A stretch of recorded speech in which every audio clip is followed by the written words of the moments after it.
Lalu seberapa penting dan apa ukuran keberhasilan Presiden dalam mewujudkan pemerintahan bersih? Kami bahas bersama dengan Dede Prayudi, tenaga ahli utama Kantor Komunikasi Kepresidenan, dan Erlangga Pribadi, pengamat politik Universitas Erlangga Surabaya. Selamat sore Mas Uki, Mas Erlangga. Ya, Selamat selamat sore. sore. Baik, Mas Uki, ini penekanan Presiden soal pemerintahan bersih kembali ingatkan Menteri jangan coba-coba korupsi. Seperti apa nanti Ya, langkah-langkahnya Mas Uki? ya betul. Begini, dari awal itu kan bahkan ya yang tidak terekspos oleh media itu salah satunya adalah ketika para calon menteri saat itu masih calon menteri ya dipanggil ke Kartanegara oleh presiden terpilih saat itu Pak Prabowo masih jadi presiden terpilih ya. Dan ketika dipanggil itu yang pertama kali ditanyakan adalah bahkan bukan ditanyakan ini adalah seruan ya adalah kamu jangan rampok uang rakyat, kamu jangan macam-macam sama APBN dan kamu jangan salah gunakan wewenang kamu. Itu yang pertama ya. Lalu kita tadi sama-sama tahu ya bahwa di Magelang kemarin ya sudah kemudian diserukan lagi hal yang serupa. Bahkan ya dua sesi materi pembekalan itu adalah soal pemerintahan dan tata kelola negara yang bersih dari korupsi, kolusi dan nepotisme. Gitu ya. Dan kemarin ya di Senayan di acara deklarasi Gerakan Solidaritas Nasional, Presiden Prabowo yang dalam hal ini ya kaitannya dengan posisi beliau sebagai Ketua Dewan Pembina lagi-lagi menyerukan ya supaya pemerintahan ini, tata kelola negara ini itu harus bersih dari korupsi. Oke. Anda, terutama yang di depan Presiden Prabowo saat itu yaitu jajaran Kabinet Merah Putih, ya bahkan dikatakan kalau siap menjalankan pemerintahan yang bersih, ayo. Tapi kalau nggak siap, monggo silakan keluar balik kanan, kurang lebih seperti itu. Nah kalau pertanyaannya rencananya apa yang sudah jelas itu ada 4 ya Mas Baim ya.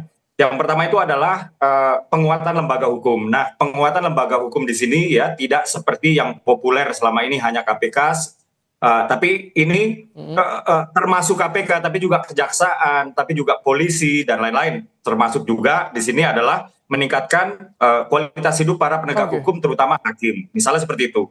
Dan juga menjamin independensi aparat dan lembaga penegak hukum dari tarik-menarik kekuatan politik. Dan ini semuanya sudah termaktub di dokumen cita-cita Prabowo Gibran. Dan ini yang juga ada di Hambalang ya. Saat itu ada pembekalan yaitu tentang artificial intelligence, yang dimana artificial intelligence ini sebagai buah dari sebuah proses yang sedang berjalan saat ini yaitu digitalisasi yang tidak bisa tidak itu ya. Ada Ini salah satunya untuk meningkatkan transparansi tata kelola negara. Demikian Mas Baik. ada 4 langkah yang sudah disiapkan. Mas Erlangga, ini untuk bisa melihat berhasil atau tidaknya indeksnya nanti seperti apa? Penilaiannya bagaimana, Mas Erlangga?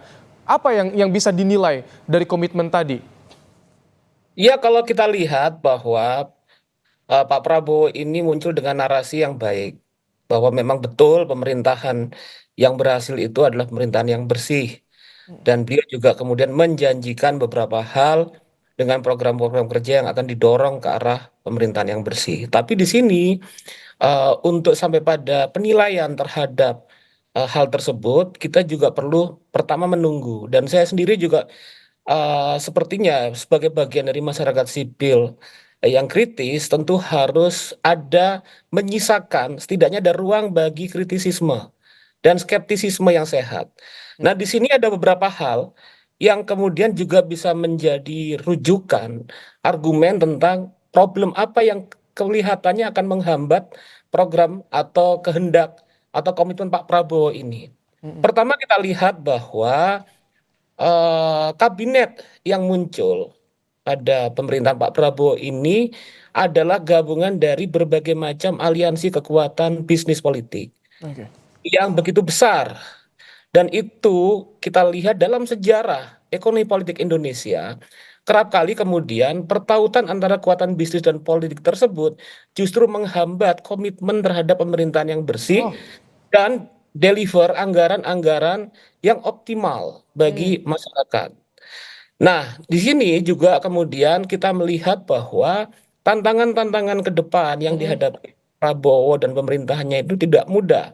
oke. Kalau kalau misalnya kita bayangkan tadi bahwa gemuknya dan masih kuatnya indikasi tentang pertautan antara kekuatan politik dan bisnis ini kemudian tidak mudah kemudian dipatahkan atau dihambat dalam kepemimpinan saja. Oke. Selain itu, faktor yang paling penting sebetulnya sampai sekarang, kalau kita melihat dalam konteks institusional, bahwa pemerintahan Pak Prabowo ini mewarisi apa yang kemudian menjadi problem pada pemerintahan Pak Jokowi terkait dengan problem KKN, korupsi kolusivisme, yaitu institusi KPK yang tidak otonom, institusi KPK yang berada di bawah presiden, Oke. sehingga kemudian eh, tidak secara optimal bekerja untuk bersikap independen gitu. Apakah Eh, soal itu termasuk yang digarisbawahi juga Mas Uki soal tadi KPK yang tidak otonom karena kan aparat penegak hukum bagian jadi garda terdepan nih untuk pemberantasan korupsi, mengawal pemerintahan yang bersih juga Mas Uki nih.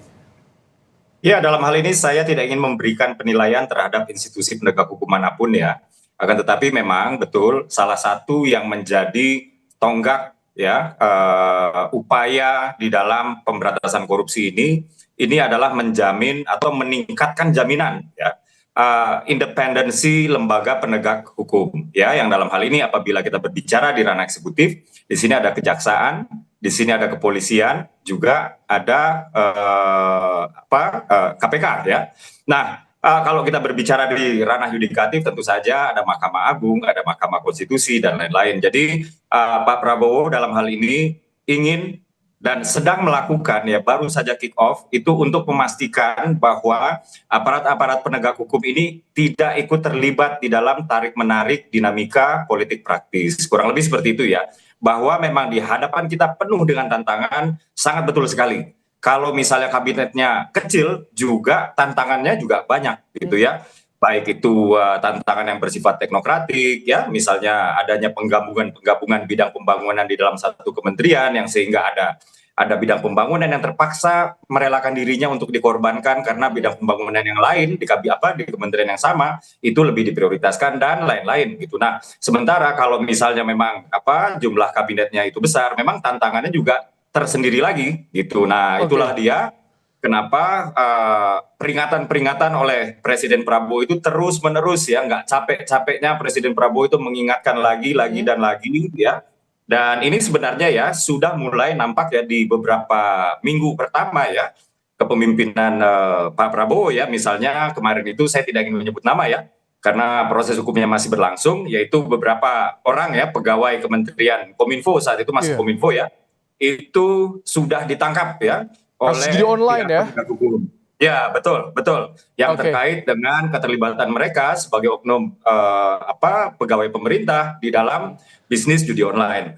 Juga ada pensiunan hakim MA ya. Pensiunan hakim MA yang terindikasi menimbun kekayaan melimpah ya, dengan cara-cara yang diduga melawan hukum dan lain-lain. Demikian, Mas Bayu. Jadi Mas Erlangga, kalau Anda melihat dengan kondisi yang seperti ini, perilaku pejabat, bahkan di tingkat menteri, apakah ini menimbulkan keresahan bagi seorang Presiden Prabowo Subianto untuk terus mengingatkan soal bersih-bersih di pemerintahannya ini, Mas Erlangga?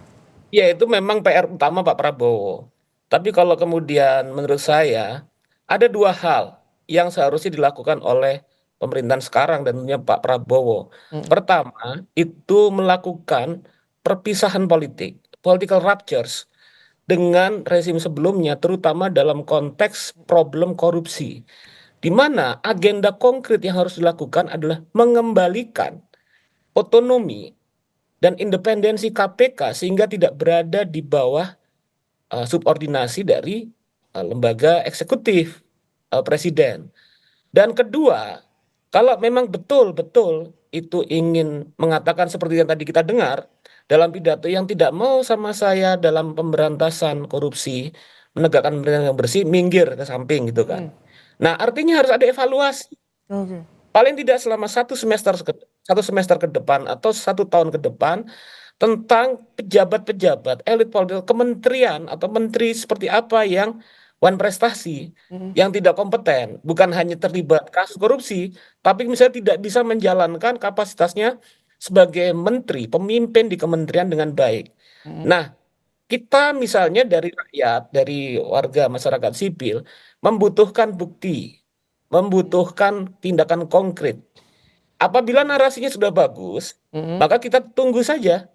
tindakan apakah berani mengambil tindakan-tindakan yang memiliki efek yang kuat. Oke.